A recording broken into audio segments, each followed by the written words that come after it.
talk about WWE and their year in review. It's been a weird year for everybody, but they kicked it off with the Royal Rumble, and it was one of the best Royal Rumble men's matches they've ever done, with Brock Lesnar as an absolute riot for the first half of that Rumble. Drew Yeah. McIntyre wins it. We have the return of Edge. I mean, and we had Becky and Asuka in the undercard as well. We saw Charlotte win the female Royal Rumble. So, I mean, WWE really kick-started with a bang this year with the Royal Rumble. Little did we know, but it was a great start. It was. I mean, the Lesnar thing. We watched that match, that show at your house, Kenny. There was a bunch of us there for that. I mean, Mm-hmm. doesn't look like we're going to be getting together for the next Royal Rumble, unfortunately. No, it does not.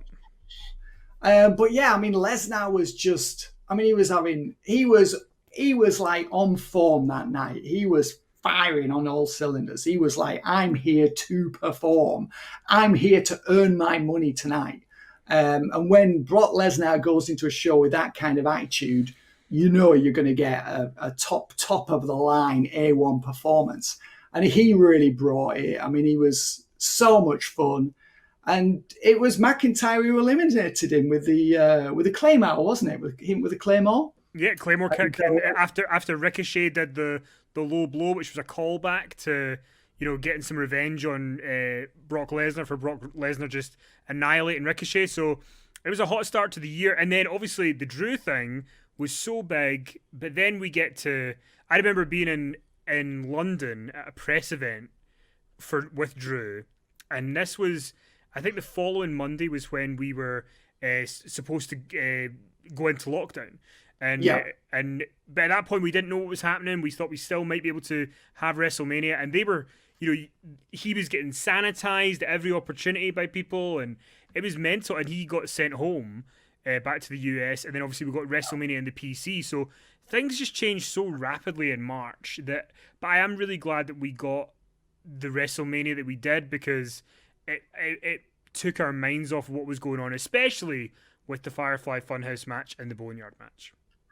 Yeah, definitely. And I mean, just one more point about Royal Rumble. After Drew had eliminated Lesnar selling at ringside, that to me was when he really earned his money that night. And that sell job after he had been eliminated was one of the best things I've seen this year in pro wrestling.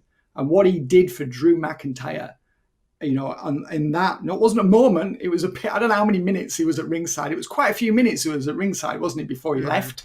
And he's absolutely like flabbergasted. He's stunned. It's like, what's just happened to me? And that, as you say, then led to WrestleMania at the Performance Center. At this point, there's no one present. This is pre-Thunderdome. And it was a real shame for Drew, that his big moment, it started so well at Royal Rumble. And obviously, they went, they completed the story, and he dethroned Lesnar at WrestleMania. And that was the right outcome. And we haven't seen Lesnar since, we should point out. Just a shame that didn't happen in front of an audience. But I mean, what could they do? We're in lockdown. They couldn't have fans present. So yes, the two most memorable matches at the two-night WrestleMania were the Boneyard match between Undertaker and AJ Styles and the Firefly Funhouse between John Cena and Bray Wyatt. Because they existed without fans present, didn't need fans present. They had their own mood music that was piped in, their own atmosphere. Who knows what would have happened had WrestleMania taken place in a stadium? Would the Undertaker and Styles have clashed in a regular match? I mean, who knows what that would have been like if they had? Probably not as good as the Boneyard match. And as for Cena and Bray Wyatt, I wasn't really that keen on seeing those two wrestle in a regular match. So I think the way those matches played out, Kenny, I think that was a preferable outcome. The fact we got those matches from, those two pairings rather than actual in-ring matches. So to me, that's been one of the huge benefits of lockdown, is the fact that we got those cinematic matches instead of regular matches, which I don't think would have been anywhere near as good. What do you think? Yeah, no, definitely. I know Undertaker had said on the latest Austin podcast that he was feeling better in his training than he ever had. But even if he'd went in and had a great match with AJ Styles, I think the Boneyard match was so cool and it was Yeah. so unique that that's the best way to be remembered.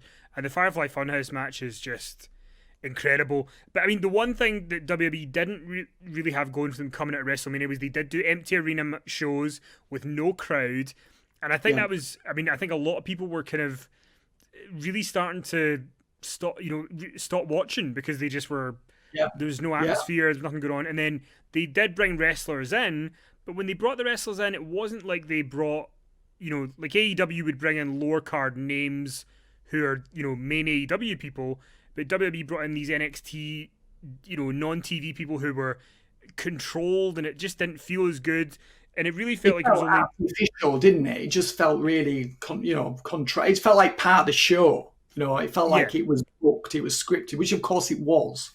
Yeah, and it really only was at SummerSlam, or I think it was the Friday before SummerSlam, we got the Thunderdome, that it felt like we really got WWE back. And I think that saved WWE this year because the Thunderdome has really been great for WWE in terms of a lot of big moments we've got, like the Hell in a Cell pay-per-view or Yeah. Drew winning the title back on Raw. They've all felt like quite big moments because they've been in the Thunderdome. So how important do you think the Thunderdome was to WWE in 2020? Oh, enormously important. I mean, it's re-energized the product, and I agree as well. I mean, you're right. I mean, I think Raw hit its lowest ever viewing figures. I think it was in July, and the numbers really aren't really significantly higher now. They're still sort of below 2 million viewers per week. So I mean, it has had. I don't know whether the word is catastrophic, but certainly a deleterious effect on ratings. So numbers have gone down.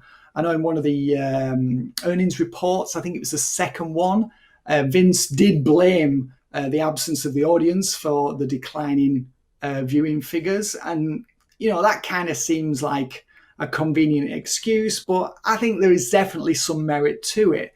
The Thunderdome it's not the same as having a live crowd, of course, but it's a genuine atmosphere. It doesn't feel like it's piped in noise. It feels authentic, and it absolutely has enhanced Raw and SmackDown since then. I think NXT's version of it is really good as well. I think it's Capital very Wrestling different. Center. Yeah, it's very different from the Thunderdome set, and deliberately so. And I think that's really made a huge difference to NXT shows also.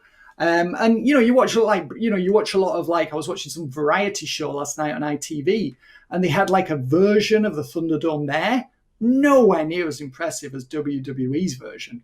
And that was there to provide an atmosphere. And I think, was it Britain's Got Talent or some show that I never watched that had a version of it as well. So I'm not saying that WWE has been the pioneering force in LED screen entertainment or whatever, or LED interaction from the audiences. But I mean, I think they've done it better than anyone else that I've seen in TV land. Have you seen anyone do it better than WWE?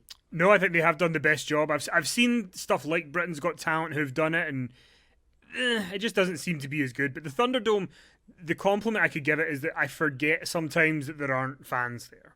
The Thunderdome is so good at making you feel that way.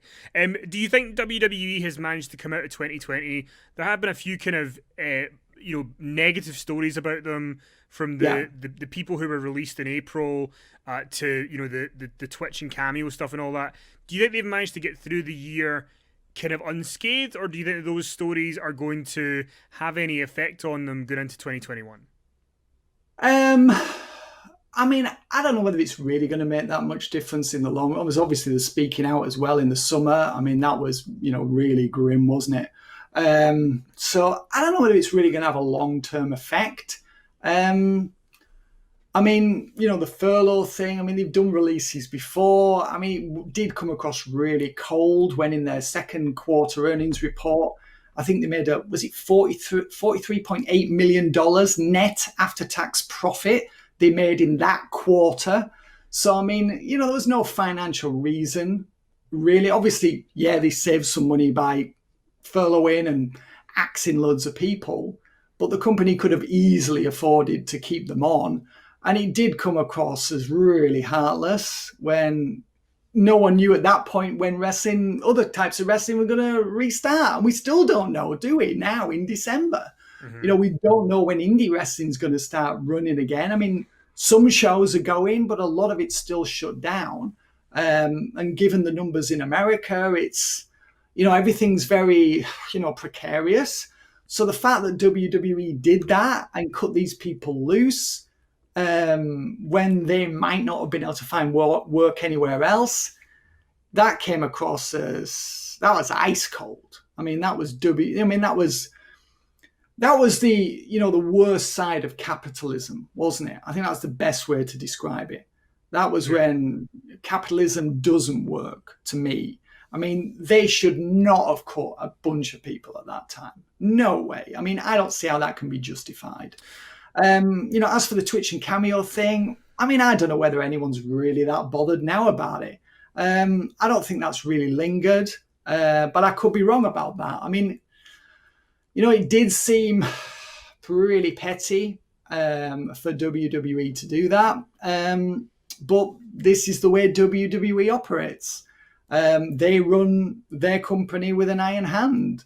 That's the way it is there. And you either go along with it or you do what Zelina Vega did and essentially request your contract release. That's WWE. I mean, I think before you sign a WWE contract, Kenny, I think every performer should do his or her due diligence on the company that they're entering into an agreement with.